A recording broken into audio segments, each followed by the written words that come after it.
home. There will be emotions back home. This night belongs to the Philippines. Bolden, who also scored the winning goal that brought the country to the World Cup, was emotional in the post-game interview.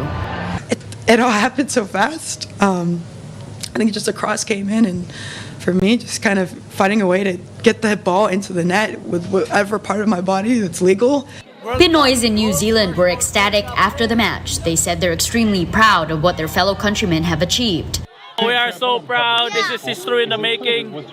Yeah, we're just proud to be Filipinos here in New Zealand. So we cheer for all the Filipino fans in the world. History in the making, baby!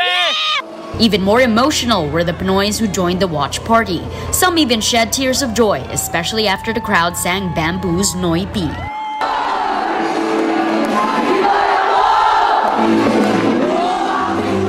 With this win, the Filipinas campaign to enter the knockout stage is very much alive. The biggest test for the national team will be on Sunday when they take on world number 12, Norway. For News 5, Marty Bautista, We Are One News.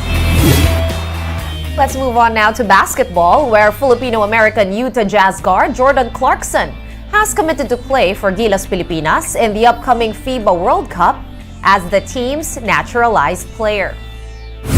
Clarkson is expected to join national team practices in China on August 6. He had previously appeared for the Philippine team in the fourth window of the Asian qualifiers for the World Cup. With this development, Gilas' other naturalized player, Justin Brownlee, will be the team's import in the Asian Games in China this September. Brownlee has vowed full support for the national team in its World Cup campaign, from start to finish. And more good developments for Gilas.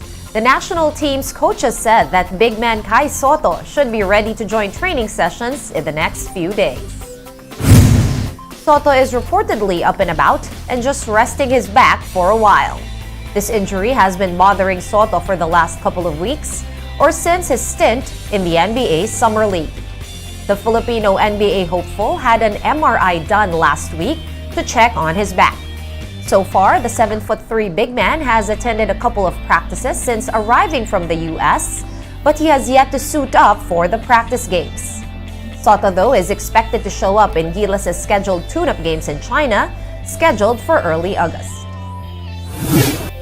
We're taking a quick time out. The game on One News Now will return after this quick break. Stay tuned.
You're still watching the game on One News Now. I'm Sean Yao.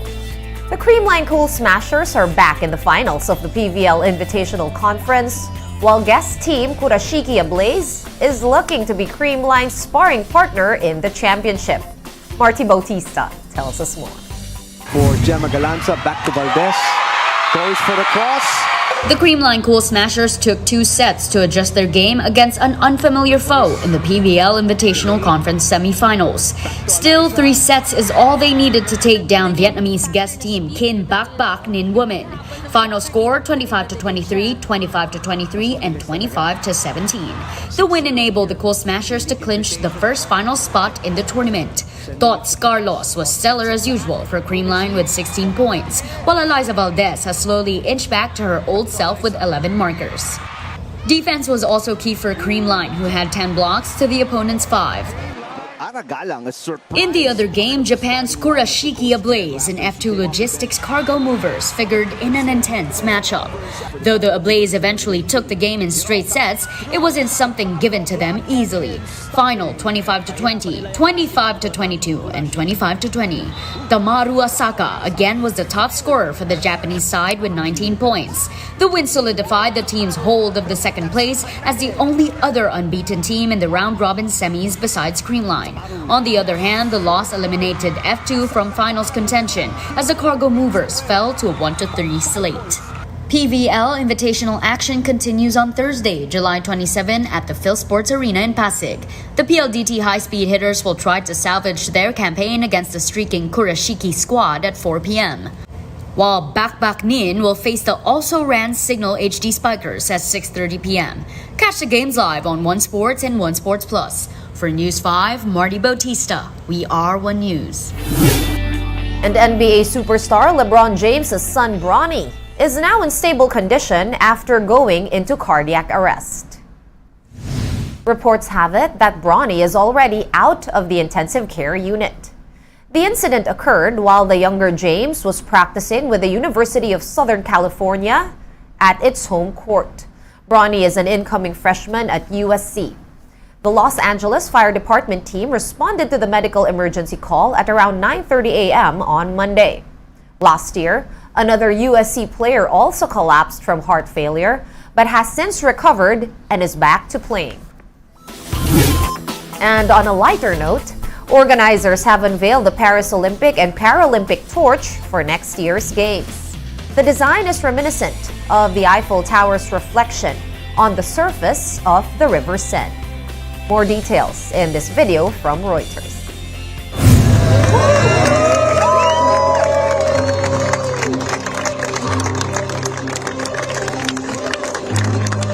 Magnifique, c'est à la française, c'est reflète. It will be a big party of sport, but and also a big party of the importance of this city, the beauty of this city, and it's really important to have to give to everybody what we are here in Paris and what the sport and the Olympic Games represent for us, for athletes, but for people too.